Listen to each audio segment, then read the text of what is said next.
Dans le narcotrafic en France, 240 000 personnes en vivraient selon l'Office anti-stupéfiants avec, écoutez bien, des nouvelles méthodes de recrutement. Les narcotrafiquants vont recruter les nouveaux dealers dans toute la France, telle une agence d'intérim du crime.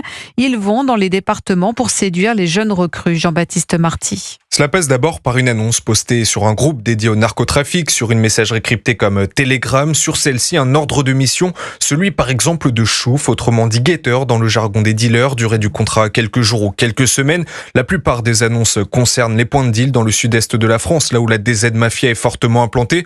Tout est pris en charge, les jeunes trafiquants, la plupart du temps des mineurs âgés de 16 à 18 ans, originaires de départements extérieurs au point de deal, sont logés et nourris sur place. Pour Éric Moulin, policier et secrétaire départemental à Marseille du syndicat UNSA, ces recrutements ne doivent rien au hasard. Les jeunes sont précarisés sur les sites d'emploi parce qu'ils n'ont pas la proximité de leur famille. Ils sont serviables et corvéables à merci en termes d'heures. En plus, ces jeunes-là ne sont pas forcément identifiés de la police locale. Donc, ils sont moins facilement détectables par les policiers qui, eux, ont l'habitude de passer dans les cités, d'avoir des visages. Une fois sur place, les chefs des réseaux peuvent se servir de cette main-d'œuvre délocalisée à d'autres fins, parfois comme tueur à gages. En avril dernier, un jeune homme de 18 ans a été interpellé chez lui à Taverny dans le Val d'Oise. Il est suspecté d'être l'auteur d'un assassinat commandité sur un point de deal à Vaux-en-Velin. Jean-Baptiste Marty pour